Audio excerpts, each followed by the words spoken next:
To my father, who taught me by example how to be a gentle man, the most important person in my life. 40 years of sacrifice, 40 years of forgiveness. She taught me about faith, spirituality, love, real love, unwavering love, in spite of myself. I would not be alive without Pauletta Washington. I wouldn't be alive. Small minds discuss other people, gossip. Good minds discuss events. Great minds discuss ideas. I was Eleanor Roosevelt. I was also Pauletta's father, my father-in-law. He was a great man. He taught me so much about what being a man really is. I want to end the night with a short video that we recorded of Pauletta's father 30 years ago, that my son, Malcolm, gave me, an AFI graduate. Just a short 30-second video, and this is what Pauletta's father had to say 30 years ago. We were put here for a reason. God created man, and God intends for us to love all mankind. And by being in a loving mood, caring for one another, that's our purpose for life.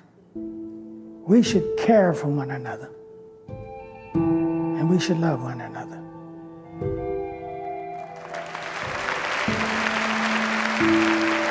In this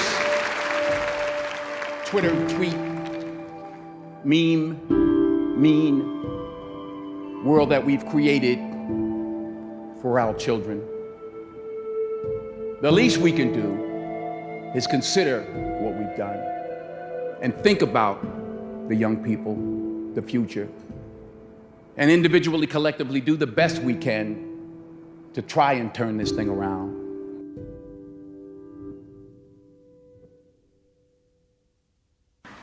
Let me take this moment to wholeheartedly congratulate each and every one of you today. You graduated, you did it. You made it. Congratulations to you. And you did it all by yourselves. Nobody helped you. No, that's not. That's what That's what I thought when I was young. I starting to really make it as an actor. I came in. I talked to my mother. I said, "Ma, did you think that this was going to happen? I'd be so big, and I'll be able to take care of everybody, and I can do this, and I can do that, and I can." She said, "Boy, stop it right there. Stop it right there. Stop it right there." He said that if you only knew how many people that have been praying for you, how many prayer groups she put together, how many prayer cloths she gave me, how many times she splashed me with holy water to save my sorry behind, as she said it. She said, "Oh, you did it by yourself? I tell you what you can do by yourself. You can go outside, get a mop and bucket and wash them windows. You can do that by yourself." Superstar. So I'm saying that to say I want to congratulate all the parents and friends and family and aunties and uncles and grandmothers and grandfathers and teachers and friends and enemies. All the people that helped you to get where you are today. Congratulations to you all. I'm going to tell about 2-3 stories. I'm going to keep it real short. I remember my graduation. Speaker got up there, went on forever, blah, blah, blah, blah, blah, blah, blah, blah, blah. So I'm going to keep it short. Number 1, put God first. Put God first in everything you do. Everything that you think you see in me, everything that I've accomplished, everything that you think I have, and I have a few things, everything that I have is by the grace of God. Understand that. It's a gift. 40 years ago, March 27th, 1975, it was 40 years ago just this past March.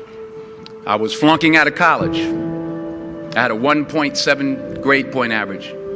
I hope none of you can relate. I had a 1.7 grade point average. I was sitting in my mother's beauty shop. They still call it beauty shops now? What they call it now? Yeah, I was sitting in the beauty parlor. I was sitting in my mother's beauty parlor, and I'm looking in the mirror, and I see behind me this woman under the dryer. And every time I looked up, she was looking at me, just looking me in the eye. And I didn't know who she was, and I said, she said, somebody give me a pen, give me a pencil. I have a prophecy.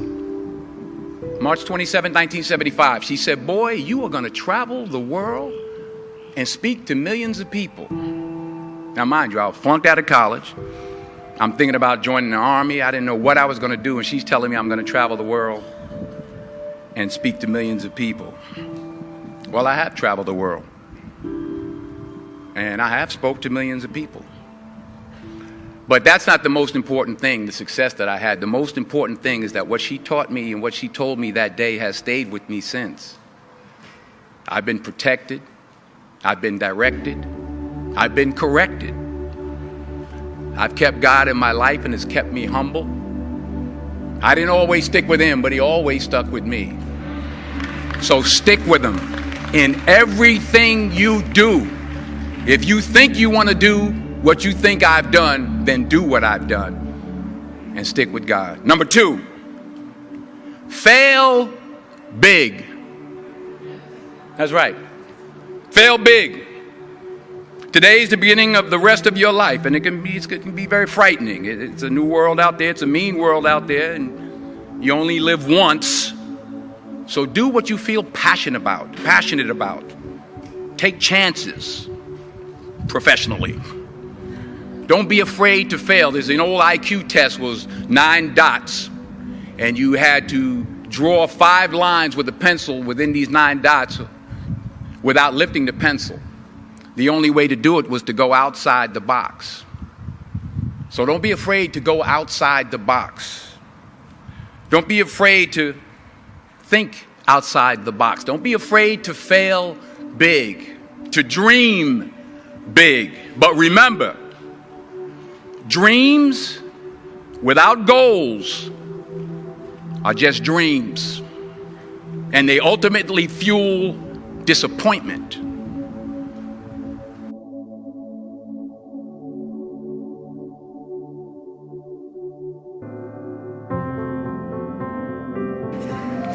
I am particularly proud and happy about the young filmmakers, actors, singers, writers, producers that are coming up behind my generation. In particular, Barry Jenkins.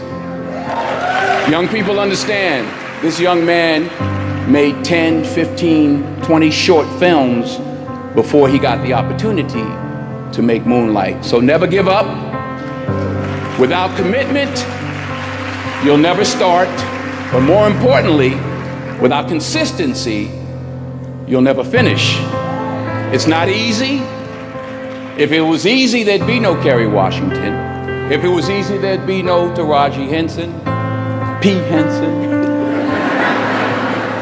If it were easy, there'd be no Octavia Spencer. But not only that, if it were easy, there'd be no Viola Davis.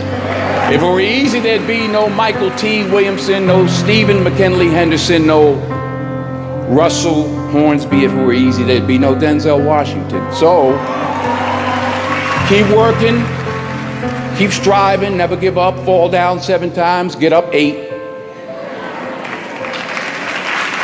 Ease is a greater threat to progress than hardship. Ease is a greater threat to progress than hardship. So keep moving, keep growing, keep learning. See you at work.